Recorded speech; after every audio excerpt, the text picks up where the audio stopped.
Hello and good afternoon from Germany, and welcome to this session on AI as a service. And today it's all about to tell you and give you a little bit of insight of how to get started with AI, even if you're not a data scientist.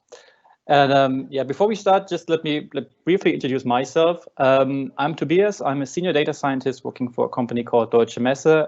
We are a large exhibition organizer here in Germany. And I just recently co-founded a startup called RAPYD.AI, and I'm also working as a data science mentor for a company called Springboard. So I've been around the field of machine learning for a while. I'm especially interested and keen on all the business applications of machine learning and AI technology. So if you want to reach out, feel free to connect on LinkedIn and exchange some thoughts over there.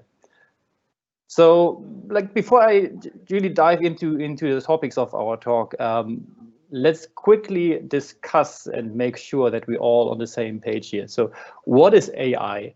And the general impression or the general feedback that I get when I talk, with people about AI is that most people understand AI as something to be robots. People think of AI in terms of robots. They think of stuff like from the Terminator videos or cute little robots here that do some human task or mimic human behavior. So that's one common expression of how people think about AI. And then the other expression of AI is artificial general intelligence, right? When you talk about with people about AI who are not in the field or not from the technical side, they often think AI to be something like, any intelligence that is keeping up with human intelligence, like a general artificial intelligence.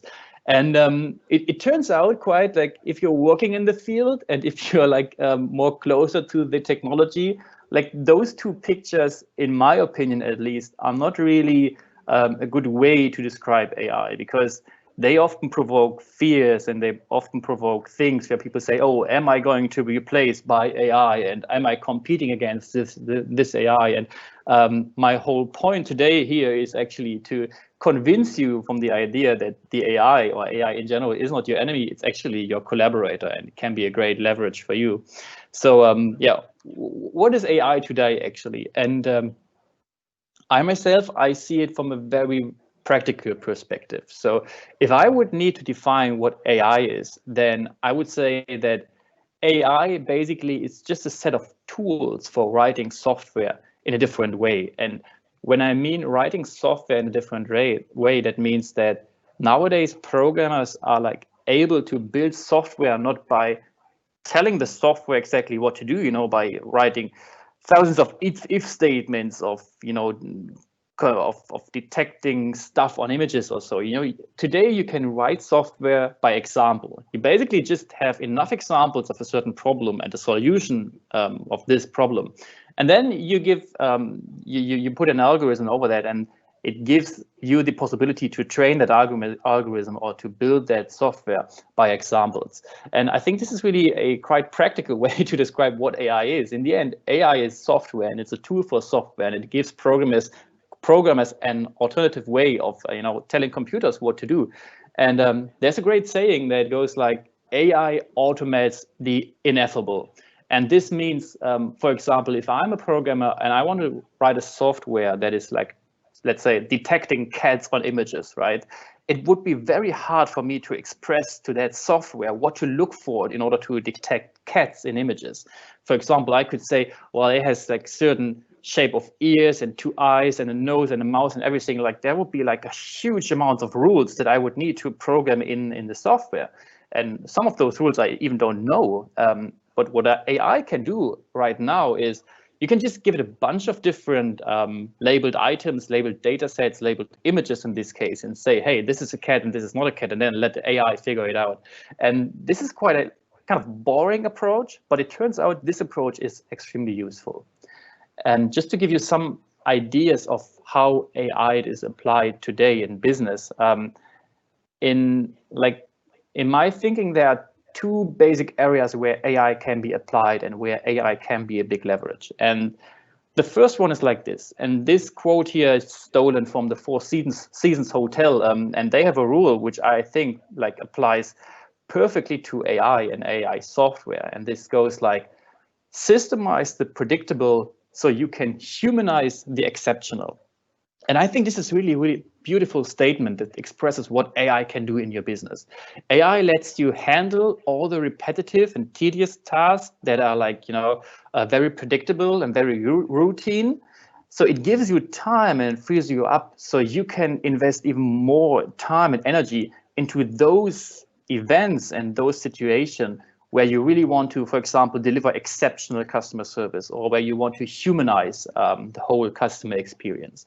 And this can be applied to many different areas. Like, for example, consider hospitals, right? If you're in a hospital, you don't expect, or you don't want to, like the doctor to come to you and measure your blood pressure, right? You actually want to have technology solve that for you. And what you want to do actually, or what you expect from like a doctor is to have a meaningful conversation with you and talk about the problems and talk about your health and how it can be improved. So this is the thing that people should focus on, and AI can really free you up from very tedious activities and provide you with that scale. So I think systemizing the routine to humanize the exceptional, this is really a good way of thinking of potential AI business cases.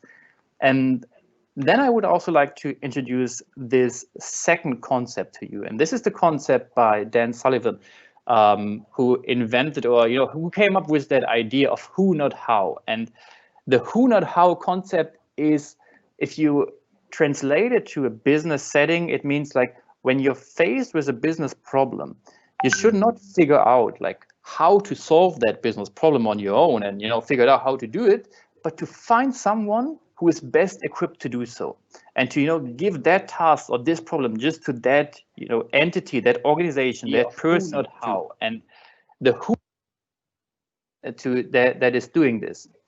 And in this case, and I think this is the big change in the whole game, is AI is becoming your new who. So if you combine AI and software as a service, these applications are there that are now your new who, and now your new partner and your new collaborator to do amazing things. And these are technologies that are there to help you solve problems like better, cheaper, and faster. Because like AI is specialized on certain problem areas, and for this area, it'll all be on the edge, right? To give you some examples, think about problem areas or business problem areas, like for example, you want to improve customer support, right? And you have, let's say, thousands of customers coming back with inquiries, or raising support tickets, and it would be really tedious and hard to like hire thousands of people, handling all these support items. So what you want to do is like you want your new who, like an AI, to filter out those customer inquiries which can be solved easily and maybe solved automatically, and then put those inquiries which are like really hard to handle and really which really need the full attention of your support staff, to raise them up so they can deal with that. So that's, I think, a good example for that. But it also caters other areas, like for example, if you want to optimize supply chain, right? It will be very hard, to compete with AI services that are just specialized in solving this particular problem and solving this particular problem for many businesses. Or there are other examples like creating videos and all sort of stuff. So we will dive deeper into that during the talk. But I think like these are the main two concepts that will bring you really forward when you think about AI business cases. The one is how can you automate the routine, systemize the predictables to humanize the exceptional, and the other one is how can you think of AI as your new who can solve business problems for you. Okay, now that we like talked about AI business, the business cases, or how to think about them, I quickly want to introduce like how is an AI service built traditionally? Because today we're talking about AI as a service, and to talk about AI as a service, we first need to kind of understand how an AI service is generally built, and this is like how it looks like. And this is really just a simple explanation on the left side. And this is the basic for everything. You need two components, and the one component is data. You need data. If you don't have data, it will be hard to train an AI or to build an AI from scratch. So, and you need compute power. And then you have those two components, data and compute power. And then you put those into a workflow, and this workflow could be a classical machine learning workflow where you say, you build a model based on data, you understand the data, you transform everything, you create a model and stuff like this. And in the end, out comes a model which you deploy to a certain endpoint or to a certain machine, or it lives there as a service. And this is the stuff on the right here. This is your actual AI service or model. And what the model does is a pretty simple task. It takes some input and it generates an output and gives that back. And this can be anything, right? It can be information about a customer and it comes back with a recommendation. The input can be an image and it comes back with an object telling what items are in this image. It can be an audio file as an input and out comes a transcribed text element. So this is the AI service that you have deployed, and everything on the left is the workflow that you typically need to come up with this AI service. And now there is this concept of AI as a service, and what AI as a service means is basically you're abstracting or you're taking the whole left part out of the game. And the first kind of AI as a service is off-the-shelf models. And off-the-shelf models mean really you're not involved in dealing with data, training the AI, or compute power. You're just renting a certain service, and oftentimes that's just an API that you are accessing and that you are using, and you can just send some data to this API and get the output. For example, there are many computer vision AI services out there, right? Models that are just waiting for your images to be processed, and you can send your images to this computer vision service and you get back some result. And for example, this result could be items detected in that image, or faces recognized in that image, or the general color schema of that image, different stuff, depending on the AI service. So this is the first part of AI, and I would say like the highest abstraction. And this is just the plain AI service without any underlying training or configuration. And then there's this other way to think about it, or the other option, and this is AI as a service in terms of custom training or fine-tuning. And you still have a model, that you want to deploy in the end, but in this case, only the machine learning workflow is abstracted. You can imagine it as, for example, a process where you train an existing AI with your custom data. For example, you're accessing an AI service that was trained on recognizing images and recognizing maybe objects in images, but now you just come up with some examples of custom labels that you want to add to that because they would not be recognized before, and you're just building on top of that pre-trained AI. And this is what typically called fine-tuning. So you're using an existing AI service and just customizing it a little bit, and then it will be deployed as a service. And these are two typical types of AI as a service. So and it's almost impossible to talk about AI as a service without talking about serverless. So why am I bringing this slide up here? And the main point is that if you look at the left of this chart, this was maybe something which happened around 2005 or so. The world back in 2005 was something like, okay, you rent physical servers somewhere, and then you build the custom code or whatever you want on top of that. And then slowly afterwards, there was this development where virtual machines and cloud computing really took off, and you didn't have to build or to rent a physical server, you just rented a virtual machine in the cloud, and then you had this machine, but you still had to, include your whole code into there to build your application. And this has really, really evolved. So nowadays, coming from containers to platform as a service, nowadays there are those so-called serverless services, which of course involve servers in the end, but you as a user or as a developer, you're not dealing with all those underlying infrastructure issues or components. The only thing that you do, and this is like the small part on the upper right here, is your custom code that you are developing for building your unique product. And AI can be a great leverage here, because if you use serverless and AI, you don't really need to consider stuff like scalability, or you just pay for the amount of inference that you need. And this is why basically you can come up with this expression of saying AI really loves serverless.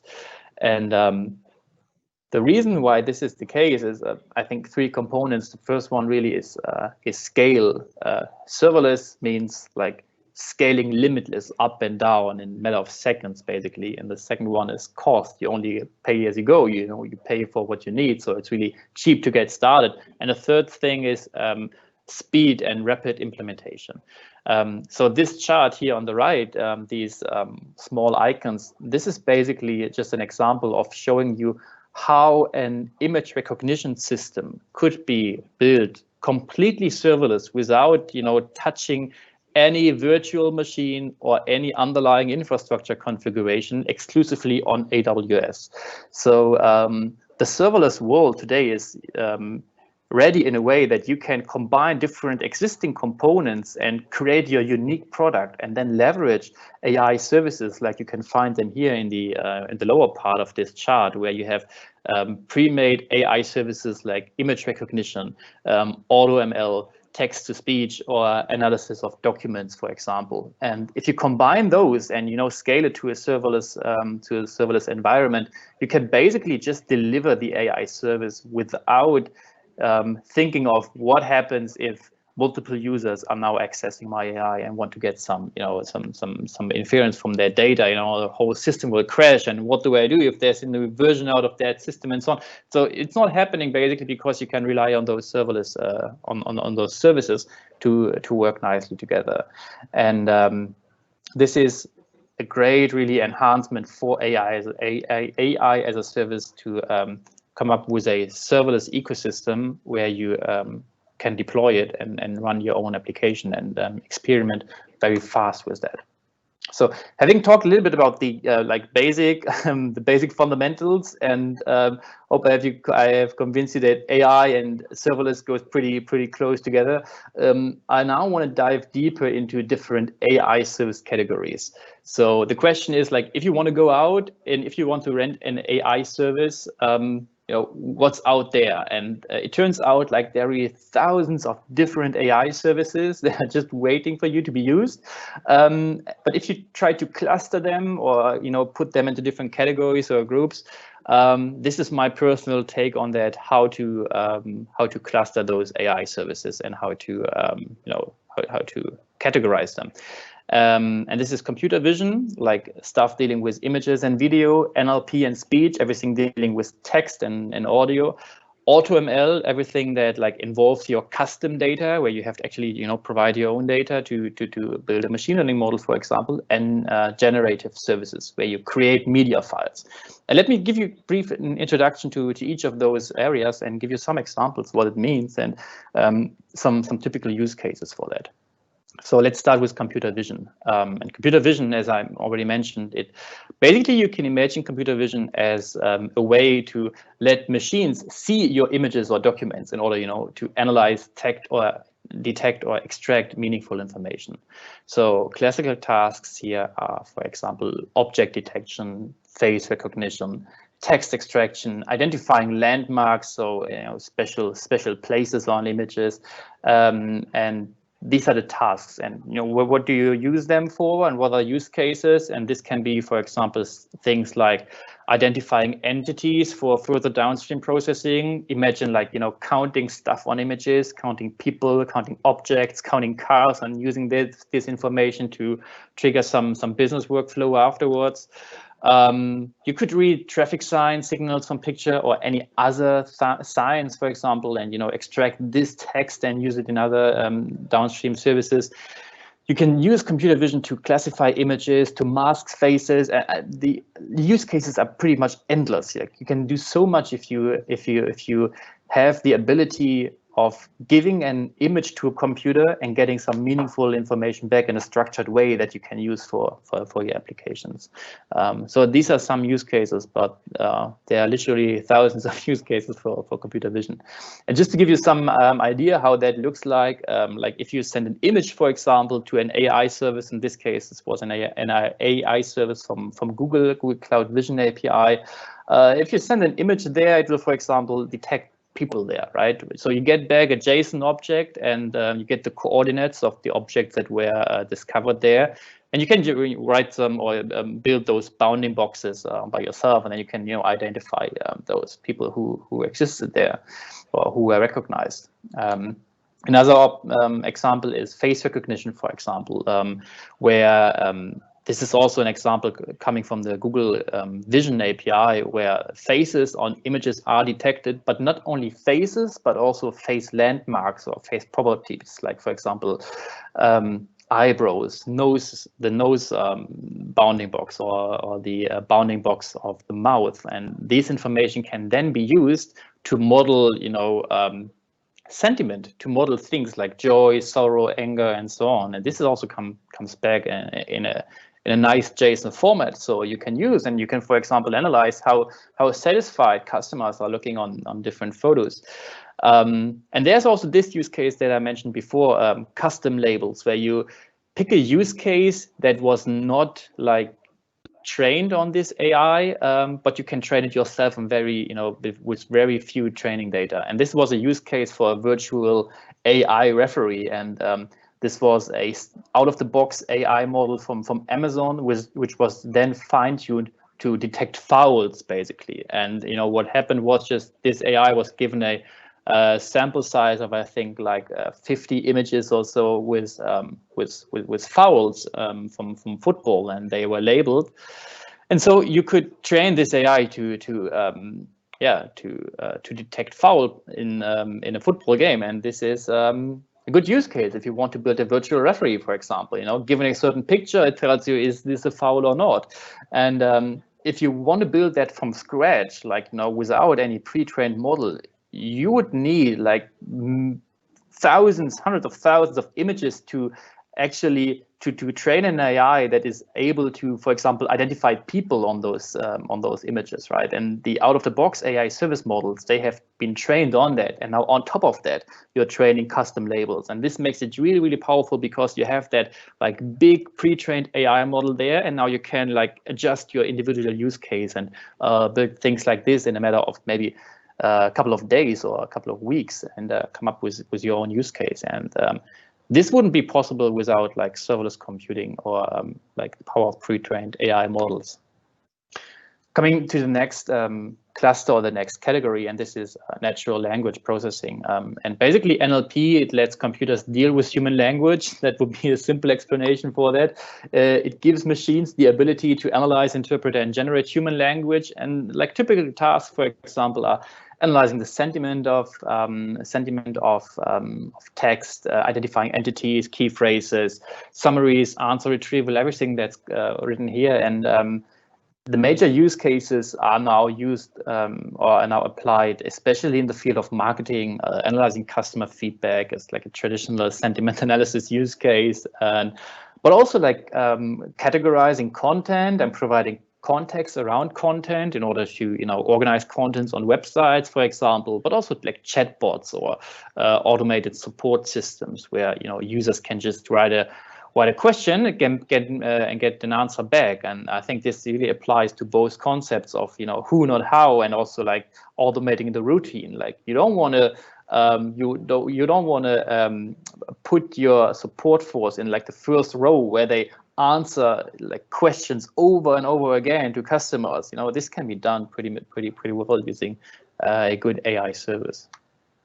So here are some examples also for NLP. So this is how a sentiment analysis looks like, right? You give a certain text or a sentence only, and you get a classification back or probabilities saying how likely is it that this statement is negative, for example. In this case, it's pretty easy here.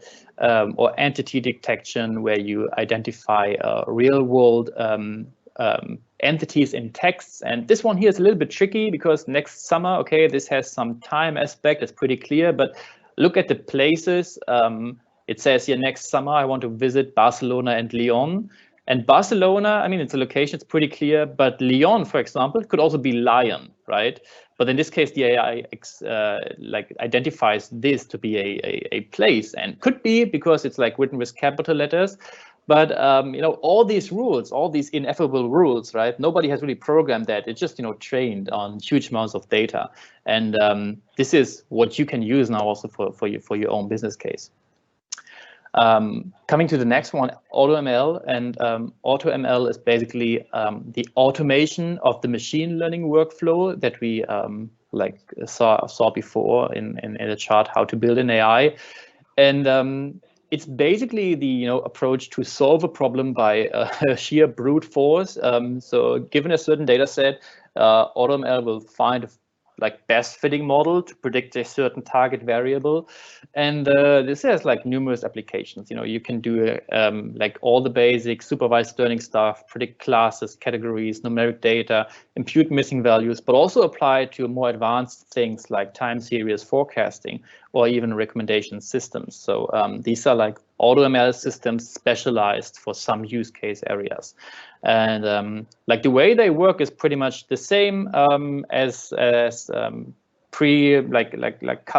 custom labels for a computer vision system. Basically, you just provide your own data, and then in this case, you have to specify the amount of time this model should be, or this training process should be running, because the longer it takes, the more you will pay. And then in the end, you end up with an API or with a model which is deployed as an API, and you can just send some new data there, and you get the predictions back for the stuff that you trained on. And this is again a good starting point, because you will set up an AutoML system and come up with predictions in a matter of days or maybe weeks, and you won't need to iterate over these problems over a month or even years, right? It can be solved pretty quickly. And then some last example here, generative AI services. This is, for example, generating media files or text data using AI, mostly using general adversarial networks, GANs. And use cases are, creating speech, creating video avatars, or even a recent use case coming from NVIDIA, doing video compression. So instead of sending pixels and images over the internet connection in order to save bandwidth, actually you're modeling the image, and you're just transforming the image using a general adversarial network, and this will decrease the bandwidth used for video streaming by a factor of 10. So this is a tremendous use case, and it also sees or shows you how AI can help you to really get those 10x advantages, and really solve problems for you which you otherwise could not solve just by throwing more human workforce at the problem. And this is one example here from a video creation AI, and just to give you some example how this looks like. This is a screenshot taken from a service called Synthesia, and what you can do here basically is you just select your avatar on the right. So what kind of person do you like? You type in your script, and then you click generate video, and out comes an automatically generated video that has an avatar, talking the text that you gave him. And I mean, this is a great use case for product explainers, for educational content, for everything. And it's pretty much shows you how AI can be a big leverage to produce these images at scale, because nobody keeps you from producing hundreds or thousands of those videos using an API, for example. Of course, you have to pay for that, but on the other hand, if you have a good business case for it, it can be really a great leverage. So this is an example for generative content using AI. And yeah, I've mentioned one example, Synthesia, but it turns out this is the data and AI landscape of 2019. The amount of companies and specialized AI service providers is just exploding. So meanwhile, I think for most typical business problems, there is an AI service out there that is solving the problem.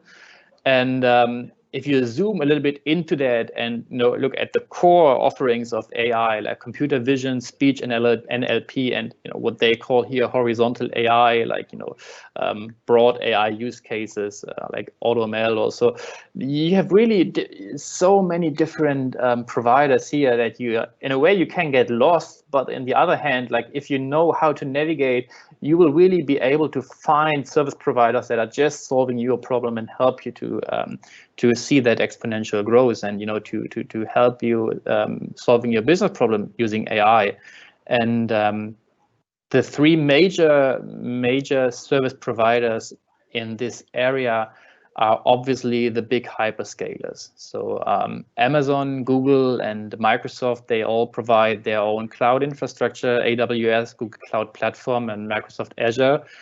And they all have like a very similar AI service portfolio. And this chart here is just to give you a quick overview of how those services are called and how they compare on those platforms. So for example, if you're looking for NLP services, like services that AI services that analyze text and give you the sentiment or the entities of a certain text on Amazon or AWS, this will be called Comprehend. On Google Cloud Platform, this will be called the Natural Language API. On Microsoft Azure, it will be called the Cognitive Services Language Service, the Cognitive Services Language.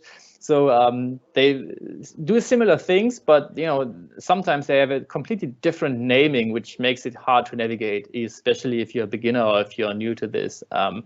But if you look at those general AI tasks or services, you can be sure that you'll find them at the big cloud providers, and even other big infrastructure provider like IBM, for example, or also Alibaba. They have similar services that you can use, but they compare very nicely to each other, but there are also some differences. So here's an example where I took this sentence, I don't like old cabin cruisers, and run a sentiment analysis over that using AWS, GCP, and Azure. And as you can see, all of them, they are doing sentiment analysis, but like the result or the stuff that you get back looks quite different. For example, GCP, the one in the middle, it just gives you a score and it lies between -1 and +1. This is just like the sentiment magnitude.